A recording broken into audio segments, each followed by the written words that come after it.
All right, whip that honey. All right, sorry, John. You were saying about this clip. I haven't seen it either. Oh yeah. Well, let me just preface who this guy is. Kevin Samuels. Man is Kevin Samuels. He is now one of the hottest YouTube personalities out there. This guy,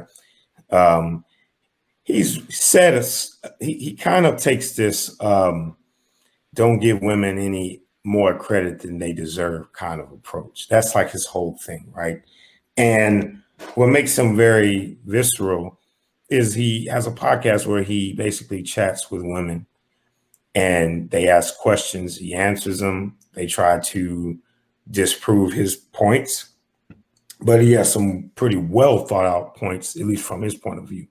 So after watching a series of this, now I haven't been watching him a lot. I watched him probably the last couple of weeks. And the first person I thought was, I wonder what Tandy feels about this guy.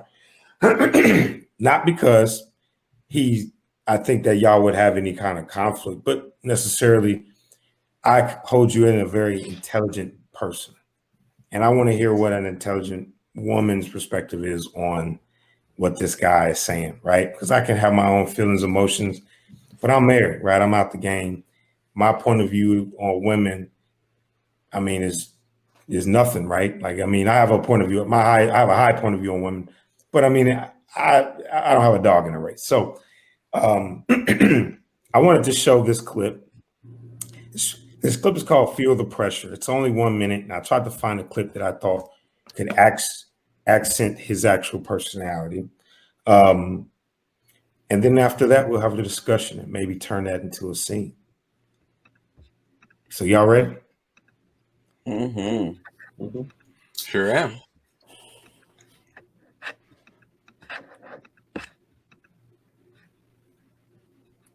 want you to feel the pressure. Good. You got a top 10% or higher man, you should feel the pressure every goddamn day. Fight.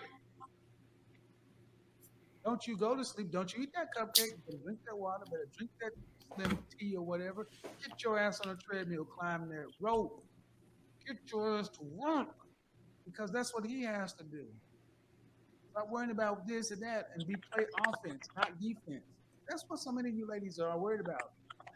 How do I defend? Why don't you go on offense? Why don't you make home so goddamn nice? Keep his stomach full, his balls empty, and his mind at peace so much he doesn't want to go anywhere else. How about that? What a novel goddamn concept.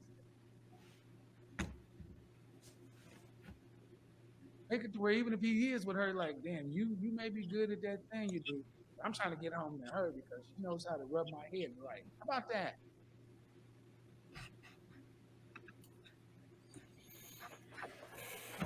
So I think that's pretty something like, oops. It was playing in my ears. I'm like, why is the Breakfast Club in my ears? But yeah, I think that sums him up. So in that clip, man, what are y'all feelings about it? That was y'all first. I just gave y'all first introduction to that dude. I want to hear around the table, first introduction, not knowing anything more than that. What did y'all feel about that clip?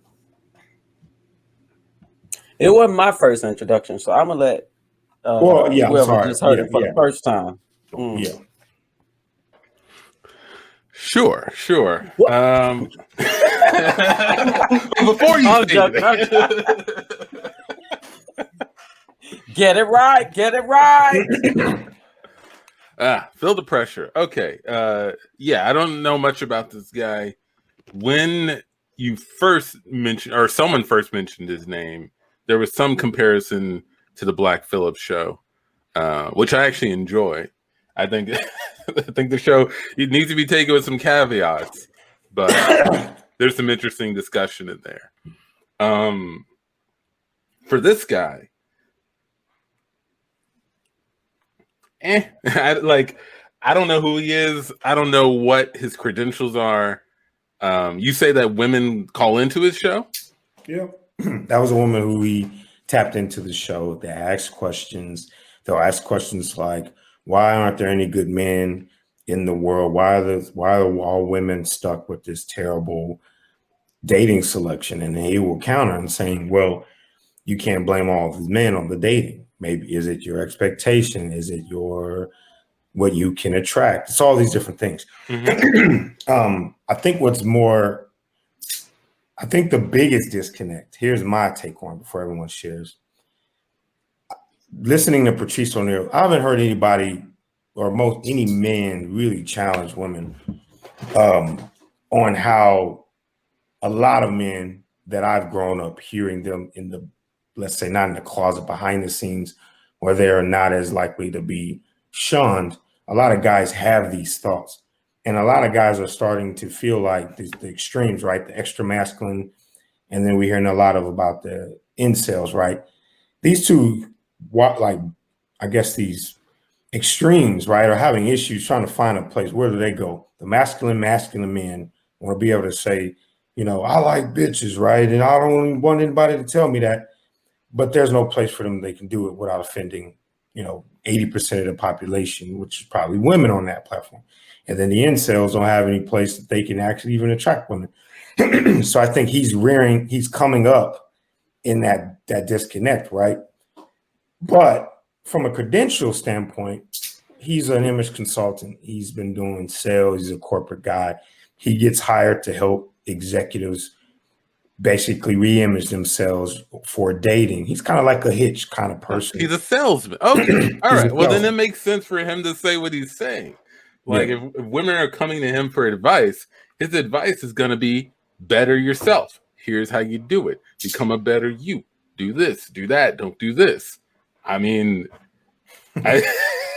it makes sense. And it makes sense from a salesman, Tanner. That's what he's saying. Yeah. He's the salesman. So his mind, he's saying he will start with the problem, make you see the problem, and then offer you the solution. That's what he's saying. Not that he possibly agrees with Kevin Samuels. Oh, I know Antoine. Go ahead. I'm just reading on your face. You know me? No, do you? You know what? I have long said that there are lots of things I don't know about you. You are absolutely right. I hope I do. Okay. I'm gonna let y'all, and then I'm gonna come in. I don't wanna just go. So y'all. Yeah. I don't want to just go either, because I feel like I can take this a bunch of places where he doesn't even need to go. But I want to give Amici a chance to hear. I want to hear his thoughts. I don't know. To me, it's always hard to listen to people who are like, here's the one foolproof approach that is gonna, get you everything you want. Like, no, it's not. You could follow all that advice and still be wherever you are right now. You could do none of those things and be happier tomorrow. He doesn't know. He's just saying stuff that some people are gonna, yeah, that's right. Yeah. I wish women would do that for me. I think that's what's happening there. He's talking to a woman, but he's really talking to the guys who want to hear him say those things. I think is what that is. Absolutely. Of course. And it's so time out for people who feel that they're giving you this rough reality, this rough truth. It's not going to be pretty when I give it to you. It's going to be rough, but it's the truth, and it's going to help you. And we're so past that moment. I think we're so past that moment in our society. I think that I find some of the things I've heard him say to be on the cruel side, just because he feels that he can and he has this platform and he feels that he's delivering rough justice. But as men, as y'all were listening to that, did y'all not hear? And I don't know if you took offense at him telling this woman, if you're trying to get this top 10% man, right? So he's even qualifying what type of man she needs to be doing these things for, a top 10% man. I was like, as a man, I'd be like, well, wow. But I thought this was just advice for all men. This doesn't even apply to me. I'm not even a top 10. Or what is a top 10% man, right? So I think a lot of guys have an idea of what a top 10% man is. In my opinion, guys are very good at like sizing each other up as far as like what are their stats, what do they got going on for them. they're fit, they got money, they got the job, they got the lady, the house, right? The check, let's tally up the score. I think I don't think guys are surprised by the idea of a top 10% man. So when he's not if you don't find yourself a top 10% man, so then these rules that he's giving this lady don't really apply to you. So you should not expect that type of behavior or those types of actions from a woman. But I think the problem is, because he's a man and he's saying it, a lot of men just think that way. And so they're like, oh yeah, you should be doing this and you should be doing that. I don't know. All I know is he ain't talking to me, right? He ain't talking to me. And I was saying that before the show. Yeah, I mean, it's just something that's out there and people are listening to, and I'm like, I don't have to listen to that. But I'm a part of the group of women in the world that he's talking about. So I can't just stand by and be like, whatever. I mean, I have a daughter. I'm concerned about what kind of dating world, or if she decides to get married, marrying world is going to exist if we have this type of popularized bullshit. Let me ask you this, because again, I only have this one clip to go off of. Mm-hmm. But is there anything in that clip that you found just completely like off the mark, inaccurate, toxic, dangerous, whatever the negative adjective you want to throw at it? Like, was there a particular thing you said there? What I always react to is any type of advice or guidance that continues to have women pit themselves against each other. There's always this competition. If you're not doing all these things, then he's going to leave and he's going to be outside doing it with somebody else because you're not doing it. So there's that constant competition of, I got to do all the right stuff so that, I can keep my man, or I can, have a faithful husband in a relationship or boyfriend or whatever it is. And, anything for me that pits women against each other, I don't even listen to it, because that's beyond, I think, where we need to be and where I think women are hopefully growing to. So, this whole thing about keeping somebody, fuck you. You go, if you want to say it, right? No, I mean, because that's why there's no, I personally, I wouldn't be attracted to a man who considers himself a top 10%. But that's not who I am. There may be women who are, but that's not who I am. So, hearing that, you got this job, you got this car, I'm like, okay, whatever, that's what you got. Okay, whatever. So all of this stuff that he's putting out there, I was like, he's not talking to me. But I feel badly for women who are achieving, they got those checklists, they're trying to get this, they're trying to get that, and they're listening to this and they're like, oh yeah, well, maybe I need to do this and maybe I need to do that. Why is everything, why are so many steps like geared toward stepping toward a man, getting a man? Why aren't these steps just you being a better person? And if you happen to find somebody you love, you get along with, life is good with, then that's great. But why are all of these steps? Because you got to get that man. That's the narrative that I back away from. Isn't that the narrative that these women are bringing to him? They are. I'm not saying he created it. When I hear that, I don't listen. I don't listen to that, because that's not how I'm geared. That's not even how I see it. So yeah, I mean, they are, because they still follow. I believe a lot of women, follow that pattern of, how do I get this? How do I achieve this thing? He definitely goes after my generation, our generation of women, because I've only watched, like I said, 2 weeks of content. I'm not a diehard fan. I actually think Patrice O'Neal's version on the Black Phillip show was more digestible, because he's a comedian. And deep down, he's going to always be able to get under your skin, because he's a comedian. But when you don't have the comedian lens, you are adding some pretty toxic ingredients into the water.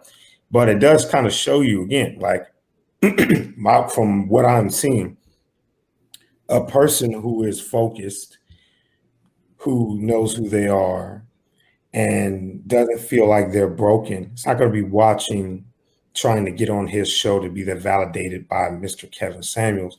So it's a very good piece of content, by the way, because as a viewer, I'm like, who in the right mind would do this? He's going to say something that's going to hurt your feelings, almost certainly, right? Unless you don't. I mean, talking about this concept, like this subject, right? It's kind of it's very sticky. It's either it's not worth your time to have a conversation, which is probably most people, But if you jump in the conversation, you're not going to win because it's his platform, and it's his point of view versus in the world that you are trying to dictate. And in that world, you want to call it the good old boys world, good old boy system. That is a real thing, man. There are guys that and women who do have that kind of, I need 6 figures, right? I knew people that were like, man, if I'm not a millionaire by 30, I don't know what I'm going to do. 30 came fast, right? You found out it's a lot harder to make $1 million just off of just pretty looks. Now, you might get lucky, or maybe your knee went out in college, so you didn't make the NFL. He's speaking to all those people who are holding their value into perception. But I will say, I'm kind of, like I said, there's mixed feelings. My mixed feeling about him is that there has to be a voice for everybody. Everybody has to kind of have the platform to share, kind of like Kwame Brown, right? What Kwame Brown is saying is kind of stirring up the bee's nest and the hornets for all the players, coaches, all those people that he was connected with that were kind of shitting on Kwame because they didn't think maybe he was still a real person. But his voice is causing a lot of toxicity. Is it positive? I think it can be positive. I think people can watch it and go, you know what? I don't think I really want a guy who would consider themselves the top 10% if this is how they really think, right? Versus I'm going into a relationship and I'm going to try to dictate what this man's behavior or this woman's behavior is based on what I think is my expectation. So watching that kind of like, if I'm not single man anymore, but if I was single, I would be going, oh my God, I would never play with any of the women that are coming on this show because they are feeding the beast. They're saying, well, I think I need a Birkin bag. I mean, I got a master's degree. Why don't I deserve a Louis Vuitton bag? Why don't you deserve a Louis Vuitton bag? You think a dude is just supposed to buy you a Louis Vuitton bag? Or I'll give you another example. I didn't get in trouble at work for this, but it sent waves a lot around some of the people in my office, not to say any names respectfully, but I asked this question. I said to all my single ladies in the office, specifically my office, I said, if a guy on your first date who was, let's say, the guy of your dreams in your head, whatever that means, and on the first date, he says, hey, let's go pick up some Chick-fil-A and go to the park and just chat. How would you feel? 9 out of 10 women that I asked all couldn't get past Chick-fil-A. Why does he have to take me to Chick-fil-A? One, that wasn't what I asked. Two, you just told me right then and there, if I was a single man, kind of what you're like, where your head is as far as what you think should be done or expectations, without even getting to know me and see it if that's even something that you should make me have to participate in. For example, it may cost, one lady told me, I think Ruth Chris is my first date. That's my first date of choice. That means you go there often, which means that's possibly a lot of money that you're getting these guys to put up without even knowing if there's even some kind of connection. So you are off, right? Your way of looking at a relationship is slightly off because that paying for Ruth Chris will not demonstrate any value about what that person brings to the relationship. And that was my thoughts on the Kevin Samuel, is he's doing the same thing I asked, which is, except for I'm not going to shame you or try to give you advice on it. I'm just going to know in my head, oh, when you tell me how bad dating is, I know deep down you could have passed on the guy that would have made you possibly the most what you want to call it. I don't want to say happy, but the most content in a relationship. The guy that was he was more intentional on what you were in the relationship versus how generous I could be with my money or spending, or how lavish and intact can I be with my image, and image, as we're seeing, man, is nothing, man. Look at everything. Look at on your phone, man. All these people's images, they're PRs, right? And I think we're just I personally believe the U.S. is reaching closer and closer to an idiocracy, where the amount of people you influence will completely dictate the value you have, possibly even from a political standpoint. They'll be like, oh, Kim Kardashian has 1.8 billion followers. That makes her the world's smartest person. And you're going to be like, how? Well, can you deny you want to go against 1.8 billion people who are saying she's smart? They're going to blow you off of social media. I think that's where we're going. And I think he is kind of like Trump, right? He exists because there's a platform that allows him to exist at the time where people are sitting at home trying to figure out what's wrong with them, right? That's my 2 cents. We cut to a father about to talk to his son. Amici, can you come in here? Yeah. Okay. Now, yeah, have a seat. Have a seat. I was talking to your mom, and she mentioned that you have this girl you're interested in at school, and I thought I'd sit you down and tell you about your mom and I's first date. Maybe you can get some lessons here. Oh, fine, okay. Sure. So, first thing first, I had to go and rent the most expensive car I could find. It's very important. You have to get it shined, detailed, cleaned, make sure it smells good, and then you go pick her up.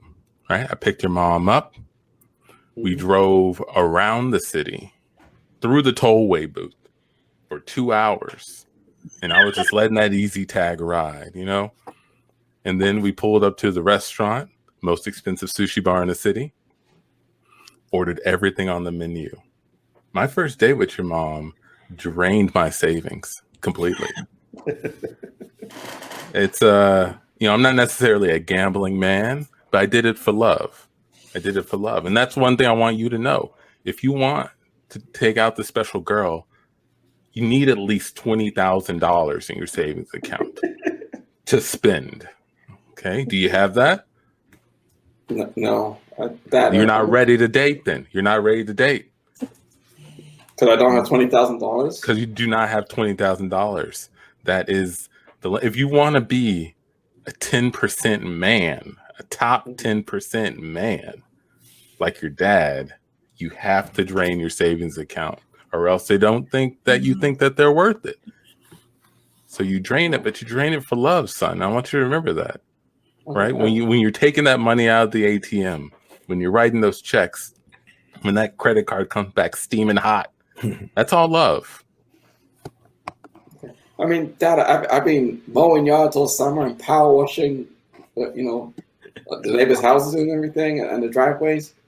I'm nowhere close to having $20,000 when I, especially when I take out the money I had to spend on equipment and everything.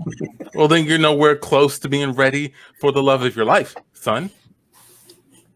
Look at your mom and I, right? What do I do? Every day I buy her something. Every single day. Because that's the expectation I set for our relationship. Right. And that's what she expects from me. And that's what they're going to drives on the tollway, just doing laps on the tollway every Sunday. Every Sunday, like clockwork. Yeah, for the easy tag, son. And then at the end of the day, I print out that easy tag transcript that shows how much I spent, and I write "I love you" on that thing, and I give it to your mom. We cut to the bank the next day with his son. Hey, so my banker was kind of looking at your balance sheet, and we want to see, is everything okay with you and your girlfriend? Well, she's not really my girlfriend yet. I'm still, I know that's in my business plan. I'll raise this money and then ask her out on a date, but I haven't quite hit the threshold of bank account balance that I want yet. So, you know, still got more. I got some new customers though, so I'm working my way up a bit quicker. Well, what I wanted to speak with you about is, you know, there's another way that you can kind of jumpstart your relationship, and we have this new loan here. It's called the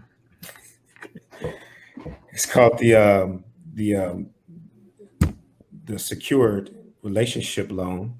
And what it is you'll put your relationship as collateral, and then we'll give you the $20,000, and then that will be enough money for you to secure your relationship with this young lady. And the money would only be able to be used on items that you purchase with her. Okay. When you say I use my relationship as collateral, does that mean like if I default on my loan or I can't pay it back, I have to break up? Like what You have to break up, and you'll still owe us the $20,000 plus 500% interest. But 500% interest is just a balloon payment. It's just in case if there's a bunch of relationship breakups, you know, the market interest rates on these kinds of loans go sky high. I don't think it will happen. It hasn't happened in a long time. But if it does, you might be required to pay 5 times the principal of interest. But as long as you stay with that long, you get in that relationship, you stay the long haul. I'm telling you, this relationship will be worth millions. Okay. What do I sign? I'm in. You sign right here, sir. And then you sign right here. Okay, wow, this is great. Okay, I'm feeling really good about this. You want some champagne and some roses, man? You're about to be in a relationship, dude. Yeah, dude. Thank you so much. Yeah. Hey, everybody. We got a new bachelor right here. He's about to get his courtship on. Ding, ding, ding. Ring a bell and all that. All right. This is nice. Make sure that you also send us pictures when you are consummating a marriage. That also gives us Wait, what? And scene. We need evidence that the relationship is growing.